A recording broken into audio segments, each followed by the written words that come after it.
This is Boomer Life with Stirling Faux on AM 650. Welcome back to Boomer Life. Our guest in studio, our resident appliance expert, Jack McIver from McIver's Appliances with us. And Jack's theme for this episode of Boomer Life is Stop the Madness. And the madness has an awful lot to do with energy efficiency, which is a very strong, a very key selling point. You go to any appliance showroom, anywhere in Metro Vancouver, anywhere in British Columbia for that matter, Jack, somebody from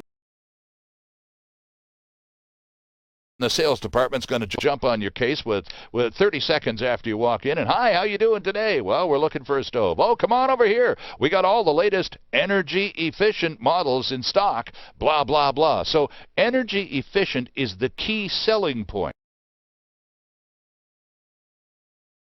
That's supposed to distract us from the fact, Jack, that we're going to buy something that has been designed to last 5 to 7 years versus 20 years ago when we would go to a showroom. There was no such concern about energy efficiency. They were more concerned about assuring us that the product we were going to buy would last 20 years. So there's quite a change in thinking and sales techniques, the brainwashing, as you call it.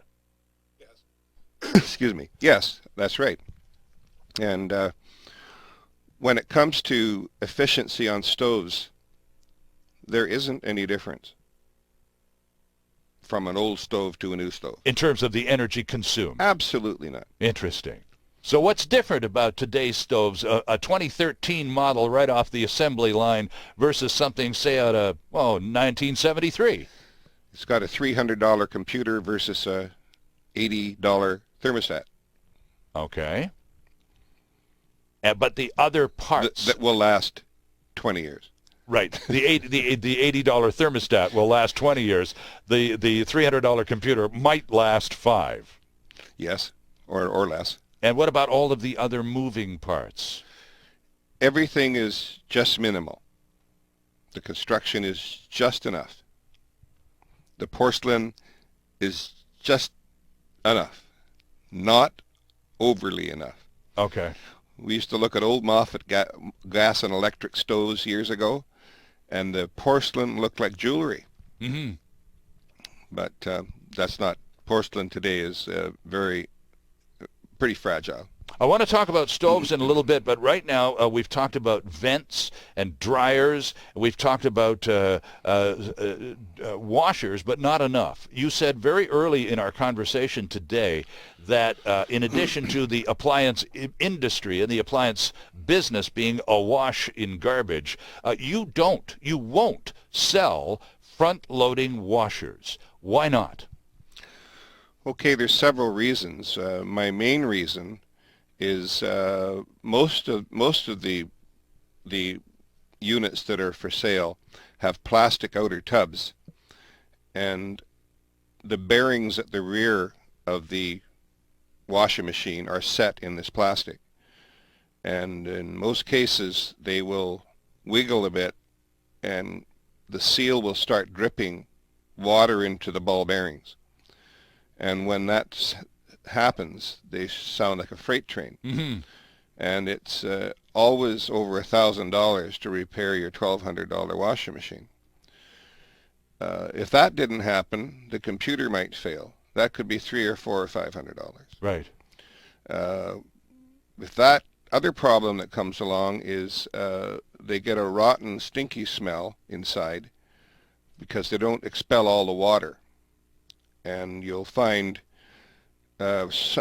people are leaving the doors open, but you can still look inside them and see the mold and the slime is down in the bottom, and it gets right into people's clothes, and they have to throw the machines out. So what percentage of new washers made in 2013 are top loaders, the kind that you still have a lot of time for, and some product lines of which are available at McIver's? But I see, just based on television commercials and flipping through the newspapers, I'd say, this is just me, I'd say probably 90% of all of those washers out there are the front-loading super duper, matched with the dryer, jet set colors and all that kind of stuff. Is that the case? Is there a huge preponderance of front loaders versus top loaders on the market today? They're being pushed because of the American restrictions for water usage for washing machines. Oh, okay. And that's why they're being pushed. But they're not mechanically well built. The company that we sell the top load machines for, they make front load washers and dryers also. They're much stronger and they're much better designed, and they don't have plastic outer tubs. But they do have expensive operating systems, computer operated motor controllers for speed and reversing, and then operating computers. And my experience was on having problems with them is that what sense was it for me to vend a product that has $1,000 potential failure problem when I can sell a top load washing machine where the same problem's worth $110 for a new timer after the 3-year warranty. So I just decided that it's better that I do what I do. I don't want to sell people. They're expensive. These machines are over $3,000 for a washer and dryer. So I decided not to sell them anymore. And I'm happy, and it hasn't affected our volume. We just sell more of the top loads. Okay. And are people coming back to you?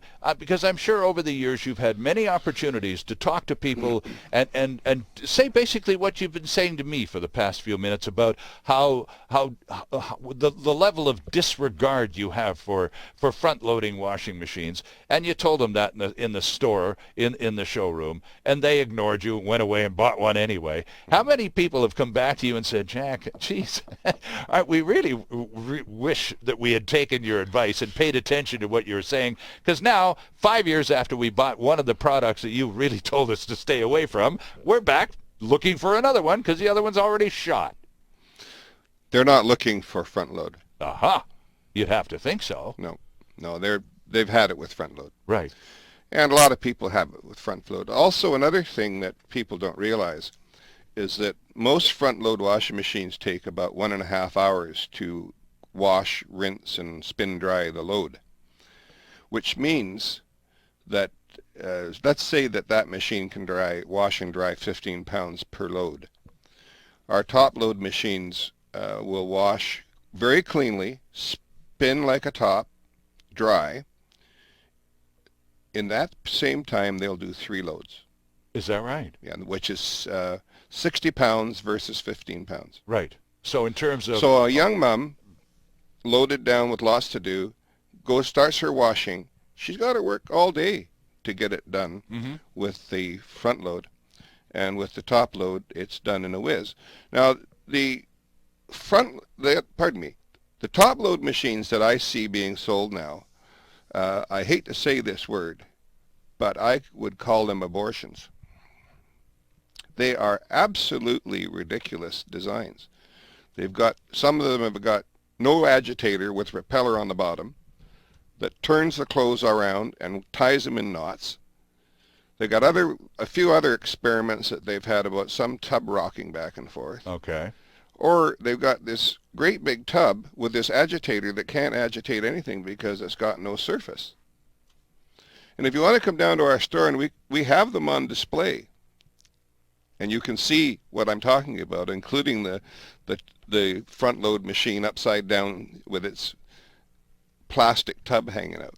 Well, I was just about to ask you that because, you were just talking about the young mom with too much laundry and too much else to do. Exactly. So how do young people or anybody, how does anyone educate themselves, given the power of marketing that's going on around us in every waking moment? Where do we go to learn these things so when we do need to buy some appliances, we buy the right stuff that's going to last? You're saying, well, but come on into the store. We'll be happy to teach you. But there aren't many places like McIver's around, are there? No, because I am independently financed. I don't borrow my appliances from the appliance manufacturers. I buy them from the manufacturers that I want to deal with. Right. So you're not beholden to anyone. No, I am not. To toe the party line No. and say the right thing at the right moment. In my career, I have been. And I had a very big business at one time with 9 trucks and 2 stores and 30 employees. And I found that there weren't enough products as time went along of good quality to support a business of that size. Right. So you scaled it back intentionally. Oh, I did, yeah. Were you disappointed to have to do that in order to maintain the standards that you know you wanted to have at all times?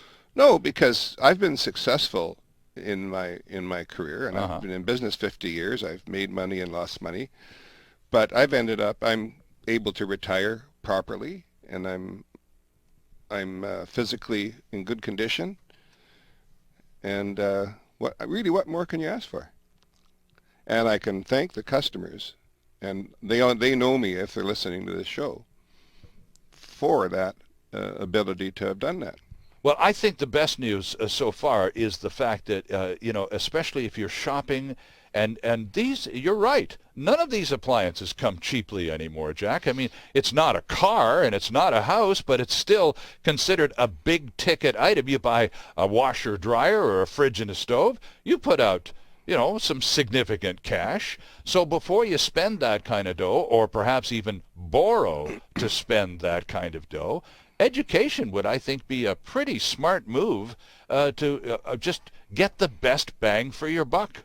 It's, after all, your money, and it's there's a fair bit of it involved in appliances, isn't it?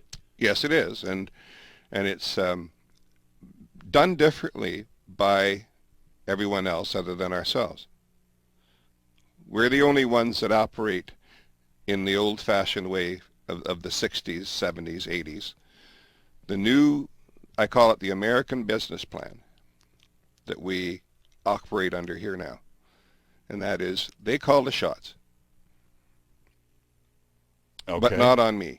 Right. Well, that's the breath of fresh air about a conversation with you, Jack, at all times, is because you are your own guy. You're not shilling for anybody. You're just out there going, look, folks, we've got this terrific store. We do first-class repairs on virtually everything made in the appliance sector, and we have some terrific new products for sale, but it's really high-quality stuff. And if you're really interested in investing in good quality appliances that are going to last till your kids grow up and go away, then you've got to be prepared to educate yourself as to how to wisely spend those appliance dollars. It's just that simple, isn't it? Yes, and expensive doesn't necessarily mean long lasting. True. That's true. So there's quite a few things. People look at me and they say, well, what do you think about this product? And I said, I like everything about it except that it's computerized. Well, we need to take a break. I want to talk about you and computers when we come back. By the way, friends, if you want to have a look at some of the product lines that Jack is talking about on the program today, head to the website. It's McIvers.biz. And, of course, the store is at 610 Southeast Marine Drive. Jack McIver, Vancouver's resident appliance expert here on Boomer Life on AM 650, is with us in studio, and there's more ahead. Stay with us. Canada's only weekly radio show dedicated to the baby boomer lifestyle. This is Boomer Life on AM 650.